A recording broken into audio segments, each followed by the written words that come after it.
एक गाव जिथे भीतीचं राज्य आहे. एक स्त्री जी झुकायला तयार नाही.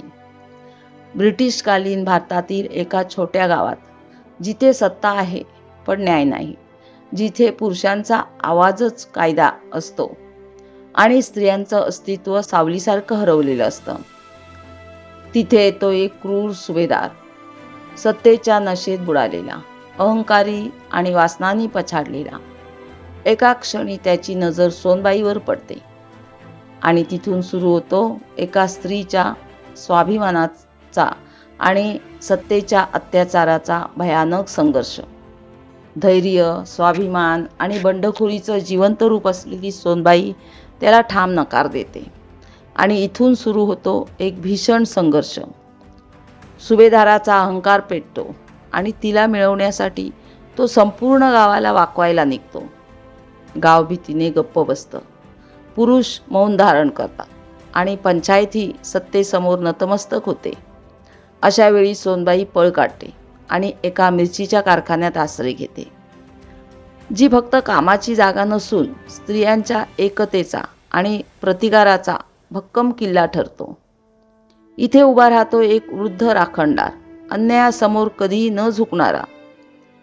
बाहेर सुभेदार आणि त्याचे सैनिक घोंगावत असतात, तर आत भीती, राग आणि असहाय्यतेचं दडपण साचलेलं असतं. पण हळूहळू ही भीती संतापात बदलते आणि संताप प्रतिकारात रूपांतरित होतो आणि अखेर दरवाजे तुटतात. सुभेदार आत घुसतो, पण यावेळी तो एकट्या स्त्री समोर उभा नसतो. तो उभा असतो एकजुटीने पेटलेल्या स्त्रियांच्या वादळासमोर. लाल मिरचीचा ढग हवेत उडतो आणि त्या ज्वालामुखीसारख्या क्षणी भीती नाहीशी होते, बंड जन्म घेतं. ही कथा फक्त एका स्त्रीची नाही, तर त्या प्रत्येक आवाजाची आहे, जो अन्यायाविरुद्ध निडरपणे उभा राहतो. स्मिता पाटील यांचा अभिनय या चित्रपटाचा आत्मा ठरतो. डोळ्यांतून व्यक्त होणारी त्यांची तीव्रता, कमी संवाद असूनही प्रभावी एक्सप्रेशन्स आणि भीतीपासून बंडापर्यंतचा नैसर्गिक प्रवास प्रेक्षकांना खोलवर जोडतो. नसीरुद्दीन शाह यांचा सुभेदार हा फक्त खलनायक नसून सत्तेचं प्रतीक आहे. त्यांचा शांत पण धोकादायक अंदाज, लपलेली क्रूरता आणि बॉडी लँग्वेजमधून एक असा सायकोलॉजिकल भय निर्माण करतात की त्यांची ही भूमिका खरोखरच अविस्मरणीय ठरते. या चित्रपटाचं शूटिंग आणि व्हिज्युअल्स अत्यंत प्रभावी आहेत. नॅचरल लाइटिंग आणि अर्धी टोन्समुळे वास्तववादी फील निर्माण होतो, तर लाल रंगाचं वर्चस्व टेन्शन, अँगर आणि डेंजर अधोरेखित करतात. मिरचीच्या कारखान्याचे दृश्य इतके ताकदीचे आहे की तेच कथा सांगू लागतात. स्मिता पाटील यांनी साकारलेली सोनबाई जेव्हा पळते, तेव्हा ती फक्त सुभेदारापासून दूर जात नाही, ती भीती, दडपशाही आणि अन्यायापासून सुटण्याचा प्रयत्न करते. हा रनिंग सीन फक्त पळण्याचा क्षण नाही, तो संपूर्ण चित्रपटाचा टर्निंग पॉइंट आहे. तिचं धावणं सर्व्हायव्हल आणि रेसिस्टन्सचं प्रतीक बनतं.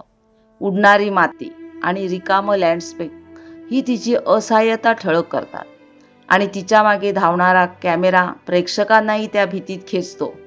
डायलॉग जवळजवळ नसतानाही तिचा श्वास आणि ठाम नजर सगळं काही सांगून जातात. हा सीन नसता तर क्लायमॅक्स इतका पॉवरफुल वाटला नसता, कारण इथे सोनबाई व्हिक्टीमपासून रिबेलमध्ये ट्रान्सफॉर्म होते. दिग्दर्शक केतन मेहता यांनी मिर्च मसालामध्ये स्त्री शक्ती, अन्यायाविरुद्ध बंड आणि सत्तेविरुद्ध स्वाभिमानाचा संघर्ष, लाल मिरचीच्या प्रतीकातून संताप प्रभावीपणे उभा केला आहे.